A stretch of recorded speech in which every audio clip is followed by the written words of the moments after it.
നാട്ടിലും മറുനാട്ടിലുമായി ഈ വാരം ട്രെൻഡിംഗ് ആയ ഒരുപിടി വിശേഷങ്ങളുമായി 24news.com അവതരിപ്പിക്കുന്ന ഈ ലോകം ഈ ആഴ്ച എന്ന പരിപാടിയിലേക്ക് ഏവർക്കും സ്വാഗതം. നമ്മുടെ റോഡുകളുടെ അവസ്ഥ പലപ്പോഴും അപകടങ്ങൾക്കും മരണങ്ങൾക്കും കാരണമാകുന്നു. എന്നാൽ കഴിഞ്ഞ ഒരു വർഷമായി അപകട മരണം റിപ്പോർട്ട് ചെയ്യാത്ത ഒരു നഗരം ലോകത്തുണ്ടെന്ന് നിങ്ങൾക്കറിയാമോ? ഫിൻലൻഡിന്റെ തലസ്ഥാനമായ ഹെൽസിങ്കിയാണ് ഈ നേട്ടം കൈവരിച്ചത്. വിഷൻ സീറോ പദ്ധതിയിലൂടെ ഹെൽസിങ്കി സൃഷ്ടിച്ച സുരക്ഷിത റോഡുകളുടെ മാതൃകയെക്കുറിച്ച് ജയേഷ് കൃഷ്ണൻ തയ്യാറാക്കിയ റിപ്പോർട്ട് കാണാം. നമുക്ക് വേണ്ട അടിസ്ഥാന സൗകര്യങ്ങളിൽ ഏറ്റവും ആദ്യ പട്ടികയിൽപ്പെടുന്നതാണ് മികച്ച ഗതാഗത സൗകര്യം. എന്നാൽ മാറി മാറി ഭരിക്കുന്ന സർക്കാരുകൾ ഏറ്റവും കൂടുതൽ പഴി കേൾക്കുന്നതും ഈ ഒരു കാര്യത്തിലാണ്. നമ്മുടെ റോഡും കുളവും തിരിച്ചറിയാൻ പോലും പ്രത്യേക സംവിധാനം വേണമെന്ന നിലയിലാണ് കാര്യങ്ങളുടെ കിടപ്പ്. റോഡിലെ കുഴികൾ പലപ്പോഴും ചെറിയ അപകടങ്ങളല്ല വരുത്തിവെക്കുന്നത്, യാത്രക്കാരൻ്റെ മരണം വരെ സംഭവിക്കുന്ന അപകടങ്ങൾ റിപ്പോർട്ട് ചെയ്തിട്ടുണ്ട്. ഇത് ഏറ്റവും കൂടുതൽ ബാധിക്കുന്നത് ഇരുചക്ര വാഹനങ്ങളെയാണ്. എന്നാൽ അപകട മരണങ്ങൾ റിപ്പോർട്ട് ചെയ്യാത്ത റോഡിനെക്കുറിച്ച് നിങ്ങൾ കേട്ടിട്ടുണ്ടോ? അങ്ങനെയും റോഡുകളുണ്ട്. ഡച്ച് മാതൃകയല്ല, ഇത് ഫിൻലൻഡ് മാതൃക. ഫിൻലൻഡിൻ്റെ തലസ്ഥാനമായ ഹെൽസിങ്കിയിലാണ് കഴിഞ്ഞ ഒരു വർഷമായി അപകട മരണങ്ങൾ റിപ്പോർട്ട് ചെയ്യാത്ത റോഡുകളുള്ളത്. വിഷൻ സീറോ എന്ന പദ്ധതിയിലൂടെയാണ് ഹെൽസിങ്കി ഈ നേട്ടം കൈവരിച്ചിരിക്കുന്നത്. 2024 ജൂലൈയിലാണ് ഇവിടെ അവസാനമായി അപകട മരണം റിപ്പോർട്ട് ചെയ്തിരിക്കുന്നത്. സുരക്ഷിതമായ റോഡുകൾക്കായുള്ള സ്മാർട്ട് സിറ്റി ആസൂത്രണമാണ് ഹെൽസിങ്കിയുടെ വിജയത്തിന് പിന്നിൽ. എല്ലാ യാത്രക്കാർക്കും സുരക്ഷ ഉറപ്പാക്കുന്നതാണിത്. റോഡുകൾ പുനർരൂപകൽപ്പന ചെയ്യുക, വേഗപരിധി കുറയ്ക്കുക, ട്രാഫിക് സിഗ്നലുകൾ മെച്ചപ്പെടുത്തുക, കാൽനട യാത്രക്കാർക്കും സൈക്കിൾ യാത്രക്കാർക്കും മുൻഗണന നൽകുന്ന അടിസ്ഥാന സൗകര്യങ്ങൾ വികസിപ്പിക്കുക എന്നിവയാണ് പ്രധാന തന്ത്രങ്ങൾ. പ്രധാന റോഡുകളിൽ 30 കിലോമീറ്റർ പരിധിയാണ് നടപ്പിലാക്കിയിരിക്കുന്നത്. മറ്റൊന്ന് റോഡുകൾ സൈക്കിൾ യാത്രക്കാർക്ക് സൗകര്യപ്രദമായി രൂപകൽപ്പന ചെയ്യുക എന്നതാണ്. യൂറോപ്പിലെ ഏറ്റവും വലിയ സൈക്കിൾ സൗഹൃദ നഗരങ്ങളിലൊന്നാണ് ഹെൽസിങ്കി. കാൽനട യാത്രക്കാർക്കായി വിശാലമായ നടപ്പാതകളും സുരക്ഷിതമായ ക്രോസുകളും നിർമ്മിച്ചിരിക്കുന്നു. കൂടാതെ അവിടുത്തെ ജനങ്ങൾ പൊതുഗതാഗതത്തെ ആശ്രയിക്കുന്നത് വർദ്ധിച്ചതോടെ അപകട സാധ്യതകൾ കുറയ്ക്കാനും കഴിഞ്ഞിട്ടുണ്ട്. റോഡിലെ അപകട ബ്ലാക്ക് സ്പോട്ടുകളെക്കുറിച്ച് തിരിച്ചറിയുന്നതിനായി ഹെൽസിങ്കി ജനങ്ങളുടെ സഹായമാണ് തേടുന്നത്. ഇത്തരം സ്പോട്ടുകൾ തിരിച്ചറിഞ്ഞ് സ്പീഡ് ക്യാമറകൾ സ്ഥാപിച്ചും വാഹനങ്ങളുടെ വേഗത നിയന്ത്രിക്കാൻ കഴിഞ്ഞിട്ടുണ്ട്. അപകട മരണങ്ങൾ കുറയ്ക്കാൻ ആദ്യം മുൻകൈ എടുക്കേണ്ടത് വാഹനം ഓടിക്കുന്നവർ മാത്രമല്ല, യാത്രാസുഖമുള്ള റോഡുകൾ നൽകേണ്ട അധികാരികൾ കൂടിയാണെന്നതിന് ഉദാഹരണമാണ് ഹെൽസിങ്കി. സോഷ്യൽ മീഡിയ ആപ്പുകളിലെ ജനപ്രിയ ആപ്പായ ടിക്ടോക്കിനെ ഓർമ്മയില്ലേ? ഇന്നത്തെ ഇൻസ്റ്റാഗ്രാം റീൽസും യൂട്യൂബ് ഷോർട്സും എല്ലാം ടിക്ടോക്കിന്റെ മാതൃക പിന്തുടർന്നെത്തിയവരാണ്. സുരക്ഷാ കാരണങ്ങൾ ചൂണ്ടിക്കാട്ടിയാണ് ടിക്ടോക്കിനെ കേന്ദ്ര സർക്കാർ നിരോധിച്ചത്. എന്നാൽ ചില ഉപയോക്താക്കൾക്ക് ടിക്ടോക്ക് വെബ്സൈറ്റ് ലഭ്യമായതോടെ നിരോധനം നീക്കിയതാണോ എന്ന ചോദ്യങ്ങൾ സോഷ്യൽ മീഡിയയിൽ സജീവമായി ഉയർന്നു. എന്താണ് സത്യം?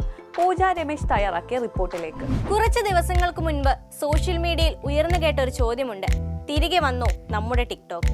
ചില ഉപയോക്താക്കൾക്ക് ടിക്ടോക്ക് വെബ്സൈറ്റ് ലഭ്യമായതാണ് ഈ സംശയത്തിന് കാരണം. പലരും കരുതിയത് നിരോധനം നീക്കി ടിക്ടോക്ക് തിരികെ എത്തിയെന്നാണ്. യഥാർത്ഥത്തിൽ വീഡിയോകൾ കാണാനോ ലോഗിൻ ചെയ്യാനോ പലർക്കും സാധിച്ചില്ല. പല ഉപയോക്താക്കൾക്കും ടിക്ടോക്ക് വെബ്സൈറ്റിന്റെ ഹോം പേജ് മാത്രമേ ആക്സസ് ചെയ്യാൻ കഴിഞ്ഞുള്ളൂ. ചിലർക്ക് അതുപോലും ലഭിക്കുന്നില്ലെന്ന് ചൂണ്ടിക്കാട്ടി കമന്റും പോസ്റ്റുകളുമായി എത്തുകയും ചെയ്തു. അങ്ങനെ ആകെ ഒരു ബഹളമായി.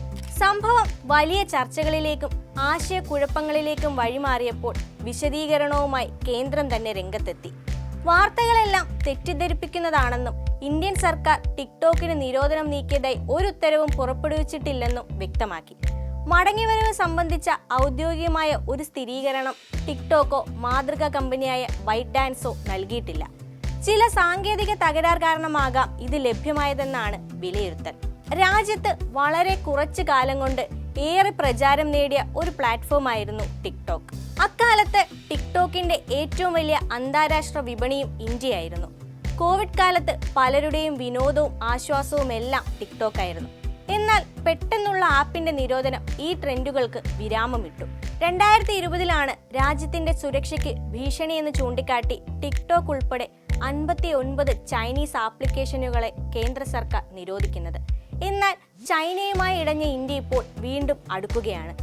US പ്രസിഡന്റ് ട്രംപിന്റെ തീരുവ ഭീഷണിക്കിടെയാണ് ഇരു രാജ്യങ്ങളും തമ്മിലുള്ള ബന്ധം വീണ്ടും ഊഷ്മളമാകുന്നത്. ടിക്ടോക്ക് തിരികെ എത്തി എന്ന തരത്തിലുള്ള വാർത്തകൾക്ക് കാരണമായതും ഇന്ത്യയും ചൈനയും തമ്മിലുള്ള ബന്ധത്തിന്റെ ഈ പുരോഗതിയാണ്. എന്തായാലും ഇന്ത്യയും ചൈനയും വീണ്ടും സൗഹൃദ വഴിയിൽ തിരിച്ചെത്തുമ്പോൾ ഇത് ടിക്ടോക്കിന്റെ മടങ്ങിവരവിന് കാരണമാകുമോ എന്നത് കണ്ടറിയണം. രാഷ്ട്രീയ എതിരാളികളെ നിശബ്ദനാക്കാൻ രാഹുൽ മാങ്കൂട്ടത്തിൽ ഉപയോഗിച്ചിരുന്ന ഹൂ കെയേഴ്സ് എന്ന ചോദ്യം ഇപ്പോൾ അദ്ദേഹത്തിന് തന്നെ തിരിച്ചടിയായിരിക്കുകയാണ്. രാഹുൽ മാങ്കൂട്ടത്തിനെതിരെയുള്ള ലൈംഗിക ആരോപണങ്ങളുടെ പശ്ചാത്തലത്തിൽ ഈ പ്രയോഗവും രാഹുലിന്റെ മറ്റ് ചില ഡയലോഗുകളും സോഷ്യൽ മീഡിയയിൽ ചിരിയും ട്രോളുകളുമായി നിറയുന്നു. വിശദ വിവരങ്ങളുമായി സ്വപ്ന സുജിത് ചേരും. ഒരു കാലത്ത് രാഷ്ട്രീയ എതിരാളികളെ ഹൂ കെയർസ് എന്ന ഒരൊറ്റ ചോദ്യം കൊണ്ട് നിശബ്ദനാക്കിയ യൂത്ത് കോൺഗ്രസ് നേതാവായിരുന്നു രാഹുൽ മാങ്കൂട്ടത്തിൽ. എന്നാൽ ഇപ്പോൾ ആ ഹൂ കെയർസ് ആറ്റിറ്റ്യൂഡ് കാരണം രാഹുൽ സോഷ്യൽ മീഡിയയുടെ ട്രോൾ പെരുമഴയിൽ നനഞ്ഞു കുളിക്കുകയാണ്. ആര് ശ്രദ്ധിക്കുന്നു എന്ന അർത്ഥത്തിൽ അദ്ദേഹം സ്ഥിരമായി ഉപയോഗിച്ചിരുന്ന ഹൂ കെയർസ് എന്ന മാസ് ഡയലോഗ് കുറച്ചു ദിവസങ്ങളായി രാഹുലിന് തന്നെ ഒരു ബൂമറാങ്ങായി തിരികെ വന്നിരിക്കുകയാണ്. രാഹുലിന്റെ ഹൂ കെയർസ് മീമും എന്താ മോളൂസെ ജാടയാണോ മീമും സോഷ്യൽ മീഡിയയിൽ ഇപ്പോൾ ട്രെൻഡിംഗ് ആണ്. സ്ത്രീകളോട് മോശമായി പെരുമാറി, ഗർഭചിത്രത്തിന് നിർബന്ധിച്ചു എന്നീ ആരോപണങ്ങൾ ഉയർന്നതോടെ ട്രോളന്മാർ രാഹുലിന്റെ ആ പഴയ നിലപാടുകൾക്ക് പുതിയ ഭാഷ്യം നൽകിയിരിക്കുകയാണ്. ഹൂ കേസ് ഡയലോഗിനെ കോഴിയുടെ രൂപത്തിലാക്കി മാറ്റിയുള്ള മീം സമൂഹ മാധ്യമങ്ങളിൽ ചിരിയുടെ മാലപ്പടക്കം തീർക്കുന്നു. ഒരു കോൺഗ്രസ് നേതാവിനെ ആദ്യമായിട്ടാണ് കോഴിയുടെ രൂപത്തിൽ കാണുന്നത് എന്ന തരത്തിലുള്ള കമന്റുകളും ഈ മീമുകൾക്കിടയിൽ എത്തുന്നുണ്ട്. ഇതിലെ തമാശ അവിടെയൊന്നും അവസാനിക്കുന്നില്ല. സിനിമകളിലെ പൂവാലൻ കഥാപാത്രങ്ങളെ തിരഞ്ഞു പിടിച്ച് രാഹുലിന്റെ മുഖം വെച്ചുള്ള തമാശകളും വ്യാപകമായി പ്രചരിക്കുന്നുണ്ട്. സിനിമാ രംഗങ്ങളിൽ എവിടെയൊക്കെ പൂവാലന്മാരുണ്ടോ അവിടെയെല്ലാം ഇപ്പോൾ രാഹുൽ മാങ്കൂട്ടത്തിൽ ചിരിച്ചുകൊണ്ട് നിൽക്കുന്നതാണ് കാഴ്ച. സോഷ്യൽ മീഡിയയുടെ ഈ സർഗാത്മകതയെ നമിക്കാതെ വയ്യ എന്ന് തന്നെ പറയാം. എന്നാൽ ഈ വിവാദം രാഹുൽ മാങ്കൂട്ടത്തിൽ മാത്രം ഒതുങ്ങി നിൽക്കുന്നില്ല എന്നതാണ് വാസ്തവം. പ്രതിപക്ഷ നേതാവ് VD സതീശൻ ഉൾപ്പെടെയുള്ള മറ്റു രാഷ്ട്രീയ നേതാക്കളും ട്രോളുകളിൽ കഥാപാത്രങ്ങളായി വരുന്നുണ്ട്. രാഹുലിനോട് രാജി ചോദിച്ചാൽ രാജിയുടെ നമ്പർ ചോദിക്കുമെന്ന് VD സതീശൻ പറയുന്ന തരത്തിലുള്ള മീമുകളും സമൂഹ മാധ്യമങ്ങളിൽ ചുറ്റിത്തിരിയുന്നുണ്ട്. കൂടാതെ യൂത്ത് കോൺഗ്രസ് നേതാവ് ജ്യോതികുമാർ ചാമക്കാലയെ ജ്യോതി എന്ന പെൺകുട്ടിയാണെന്ന് തെറ്റിദ്ധരിച്ച് രാഹുൽ വിളിച്ചുവെന്ന രീതിയിലുള്ള ട്രോളുകളും വൈറലാവുന്നുണ്ട്. ഈ വിഷയത്തിൽ കോൺഗ്രസ് നേതൃത്വം രാഹുൽ മാങ്കൂട്ടത്തിലിനെ ഇതുവരെ പരസ്യമായി പിന്തുണയ്ക്കാൻ തയ്യാറായിട്ടില്ല. പല പ്രമുഖ നേതാക്കളും ഈ കാര്യത്തിൽ മാധ്യമങ്ങളിൽ നിന്ന് ഒഴിഞ്ഞുമാറി നടക്കുന്നുവെന്ന ആരോപണങ്ങളും ഉയരുന്നുണ്ട്. ആരോപണങ്ങളുടെ ഗൗരവം കണക്കിലെടുത്ത് പാർട്ടി അദ്ദേഹത്തെ കോൺഗ്രസിന്റെ പ്രാഥമിക അംഗത്വത്തിൽ നിന്ന് സസ്പെൻഡ് ചെയ്തു. എന്നിരുന്നാലും രാജിവെക്കാൻ തയ്യാറല്ലെന്ന രാഹുലിന്റെ നിലപാട് സോഷ്യൽ മീഡിയയിലെ ട്രോളുകൾക്ക് കൂടുതൽ ഊർജ്ജം നൽകിയിട്ടുണ്ട്. ഈ വിവാദങ്ങൾ രാഹുലിന്റെ രാഷ്ട്രീയ ഭാവിയെ എങ്ങനെ ബാധിക്കുമെന്നും കോൺഗ്രസ് പാർട്ടിക്കുള്ളിൽ എന്ത് പ്രതികരണങ്ങൾ ഇതുണ്ടാക്കുമെന്നും ഉറ്റുനോക്കുകയാണ് പൊതുസമൂഹം. ട്രോളുകളിലൂടെയുള്ള ഈ സൈബർ ആക്രമണം പെട്ടെന്ന് അവസാനിക്കില്ലെന്നും ഇനി ആരൊക്കെ വന്നാലും പോയാലും രാഹുലിന്റെ ഈ ഹൂ കേസ് മീം സോഷ്യൽ മീഡിയയിൽ ഒരു പടി മുകളിൽ തന്നെ കാണുമെന്നുമാണ് പൊതുവിലയിരുത്തൽ. ഇത്തവണ ഓണം റിലീസായി ദുൽഖർ സൽമാന്റെ നിർമ്മാണത്തിലെത്തുന്ന ലോക ചാപ്റ്റർ 1 ചന്ദ്ര എന്ന സൂപ്പർ ഹീറോ ചിത്രത്തെക്കുറിച്ച് കേട്ടിരിക്കുമല്ലോ. ഇതിനു മുൻപ് സൂപ്പർ ഹീറോ ജോണറിൽ മലയാളികൾ ഏറ്റെടുത്ത സൂപ്പർ ഹീറോ ചിത്രം ടൊവിനോ തോമസിന്റെ മിന്നൽ മുരളിയായിരുന്നു. എന്നാൽ ഇവയ്ക്കെല്ലാം മുൻപ് മലയാളത്തിലെത്തിയ സൂപ്പർ ഹീറോ ചിത്രങ്ങൾ ഏതൊക്കെയാണെന്ന് നിങ്ങൾക്കറിയാമോ? അമൽ ശശികുമാർ തയ്യാറാക്കിയ റിപ്പോർട്ട് കാണാം. ഡൊമിനിക് അരുൺ സംവിധാനം ചെയ്യുന്ന ലോക ചാപ്റ്റർ 1 ചന്ദ്ര എന്ന സൂപ്പർ ഹീറോ ചിത്രം ഓണം റിലീസായി തിയേറ്ററുകളിലേക്ക് എത്തുകയാണ്.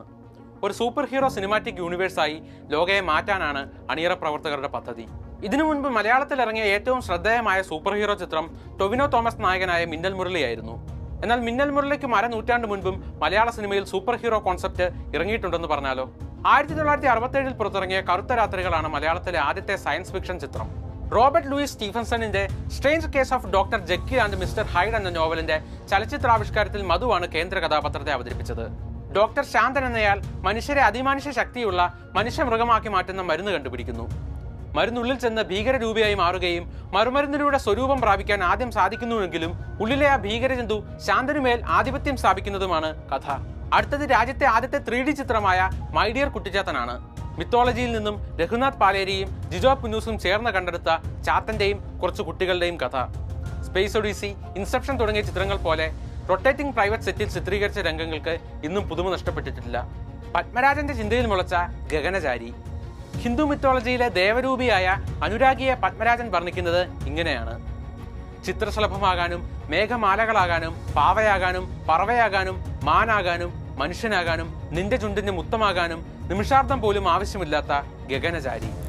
ഐതിഹ്യമാലയിലും നാട്ടുകഥകളിലും പുരാണങ്ങളിലുമെല്ലാം കഥകളുടെ സാധ്യതകൾ 1% പോലും മലയാള സിനിമയിൽ ഉപയോഗിച്ചിട്ടില്ല എന്നതാണ് സത്യം. എങ്കിലും യക്ഷിയെയും മാടനെയും ചാത്തനെയും ദൈവങ്ങളെയും ഫിലിം ക്യാമറക്കുള്ളിൽ തളച്ചവരുണ്ട്. ഭാർഗവി നിലയം, ആകാശഗംഗ, മേഘസന്ദേശം, ശ്രീകൃഷ്ണ പരുന്ത്, യക്ഷി, ഫെയ്ത്ത്ഫുള്ളി യുവേഴ്സ് തുടങ്ങിയ കണ്ടാൽ തീരാത്തത്ര യക്ഷിപ്പടങ്ങൾ മലയാളത്തിലുണ്ട്. കൂടാതെ ഭ്രമയുഗം, ചുരുളി, അനന്തഭദ്രം, കുമാരി എന്നിവയിൽ മറ്റു ബിരുദന്മാരും മുഖം കാണിക്കുന്നുണ്ട്. എന്നാൽ അവർ സൂപ്പർ ഹീറോകളല്ല, സൂപ്പർ വില്ലന്മാരായിരുന്നു. നായകന്മാരും കുറവല്ല. ഇന്നസെന്റ് ഭൂതമായി അവതരിച്ച സാക്ഷാൽ ശ്രീമാൻ ചാത്തുണ്ണി, നായകനെയും കുട്ടികളെയും രക്ഷിക്കാനെത്തുന്ന ഗണപതിയുടെ കഥ പറഞ്ഞ കുസൃതി, വിനയന്റെ സംവിധാനത്തിൽ 2007 പുറത്തിറങ്ങിയ അതിശയൻ ഉണ്ടാക്കിയ ഓളം ഒന്ന് വേറെ തന്നെയാണ്. അദൃശ്യനാകുന്ന ദേവൻ എന്ന കുട്ടിയുടെ കഥയാണ് അതിശയൻ. എങ്കിലും മാനം മുട്ടുന്ന ഭീമാകാരനായി മാറുന്ന നായകനെ കാണിക്കുന്ന അവസാന 15 മിനിറ്റാണ് ചിത്രത്തിന്റെ ഹൈലൈറ്റ്. പുത്തൻ കാലത്തും സൈഫൈ ഫ്ലിക്കുകൾ മലയാളം സിനിമ പരീക്ഷിക്കുന്നുണ്ട്. പോസ്റ്റ് അപ്പോക്കലിപ്റ്റിക് കാലത്ത് ഭൂമിയിലെത്തുന്ന ഏലിയന്റെ കഥ പറഞ്ഞ ഗഗനചാരി ഇന്ത്യയിലെ തന്നെ എണ്ണം പറഞ്ഞ സൈഫൈകളിൽ ഒന്നാണ്. ഒട്ടനവധി ലെയറുകളിൽ ശക്തമായ രാഷ്ട്രീയമടക്കം പറഞ്ഞ ഹോളിവുഡ് സിനിമയെ പോലും വെല്ലുവിളിക്കുന്ന വിഷ്വൽസ് ഉള്ളൊരു അണ്ടർറേറ്റഡ് മലയാളം ചിത്രമുണ്ട്, പ്രാപ്പിഡ. അന്താരാഷ്ട്ര തലത്തിൽ $1 ബില്യൺ സാധ്യതകൾ നിലവിലുള്ള ഈ ജോണറിനെ മലയാള സിനിമ ഭംഗിയായി ഉപയോഗിച്ചാൽ അവിടെ ജോണർ ഭേദമന്യേയുള്ള നമ്മുടെ സിനിമയുടെ വാണിജ്യ സാധ്യതയുടെ വളർച്ചയായേക്കും. തനിക്കെതിരായി ഉയർന്നു വരുന്ന വിമർശനങ്ങൾക്കെന്നും അയാൾ ബാറ്റ് കൊണ്ടാണ് മറുപടി നൽകിയിട്ടുള്ളത്.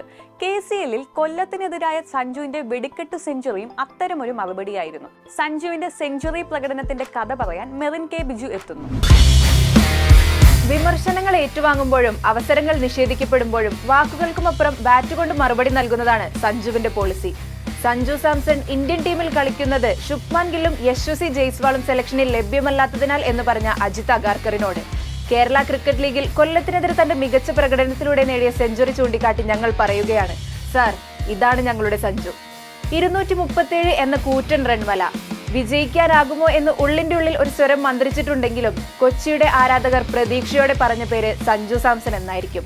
ചുറ്റുമുള്ളതെല്ലാം തടസ്സങ്ങളായി തോന്നുമ്പോൾ പ്രതീക്ഷയുടെ ഒരു കണിക, അതായിരുന്നു കൊല്ലത്തിനെതിരെ ക്രീസിൽ കണ്ട സഞ്ജു സാംസൺ. കേരള ക്രിക്കറ്റ് ലീഗിലെ ആദ്യ മത്സരത്തിൽ സഞ്ജുവിന്റെ ബാറ്റിംഗ് കാണാൻ കാത്തിരുന്ന ആരാധകർക്ക് അതിന് കഴിഞ്ഞിരുന്നില്ല. രണ്ടാം മത്സരത്തിൽ 22 പന്തിൽ നിന്ന് 13 റൺസും. ഇതാണോ ഏഷ്യ കപ്പിനുള്ള സഞ്ജുവിന്റെ മുന്നൊരുക്കം? ഇന്ത്യൻ ടീമിലേക്കുള്ള തിരിച്ചുവരവിന് ഇത് തിരിച്ചടിയോ? ചോദ്യങ്ങളേറെ, ഒപ്പം വിമർശനങ്ങളും. അവിടെ സഞ്ജു തന്റെ പോളിസി എന്തെന്ന് ഓർമ്മിപ്പിച്ചു. ചോദ്യങ്ങൾക്കും വിമർശനങ്ങൾക്കും ഒരു ഉജ്ജ്വല സെഞ്ചുറിയിലൂടെ മറുപടി. ബൗളിംഗിനായി എത്തിയ ഓരോരുത്തർക്കും കിട്ടി സഞ്ജുവിന്റെ വക പ്രൗഢ ഗംഭീര ബാറ്റിംഗ് വിരുന്ന്. അവിശ്വസനീയം എന്ന് തന്നെ വിളിക്കേണ്ട ഇന്നിംഗ്സിന് സഞ്ജു അവിടെ തുടക്കം കുറിച്ചു. ആദ്യ ഓവറുകളിൽ തന്നെ ഷോട്ടുകൾ പായിച്ചുകൊണ്ട് സഞ്ജു തന്റെ വരവറിയിച്ചു.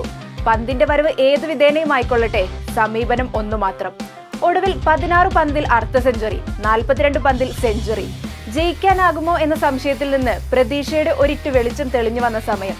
എന്നാൽ 51 പന്തുകളിൽ നിന്ന് 121 റൺസ് നേടി അജയ് ഘോഷിന് മുന്നിൽ വിക്കറ്റ് വഴങ്ങേണ്ടി വന്നപ്പോൾ അക്കൗണ്ടിൽ 14 ബൗണ്ടറികളും 7 സിക്സറുകളും. പക്ഷേ മത്സരം ഇനിയും ബാക്കി, വിജയം ഇനിയും അകലെ. അവിടെ സഞ്ജുവിന് ഉത്തമ പകരക്കാരനായി മുഹമ്മദ് ആഷിഖ്.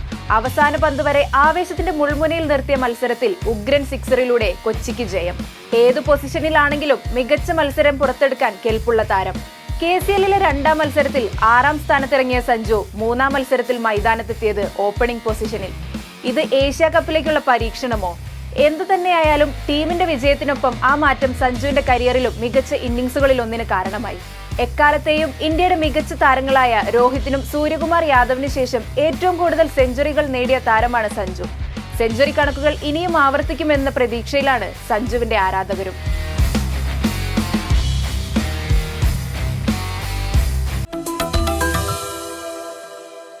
അപ്പോൾ നമ്മൾ ഇന്ന് അവസാനിപ്പിക്കുകയാണ്. ഇനി ഈ ലോകം ഈ ആഴ്ച അടുത്ത ബുധൻ സെപ്റ്റംബർ 3 വീണ്ടും കാണും വരെ good bye from Swapna Sujith and keep watching 24.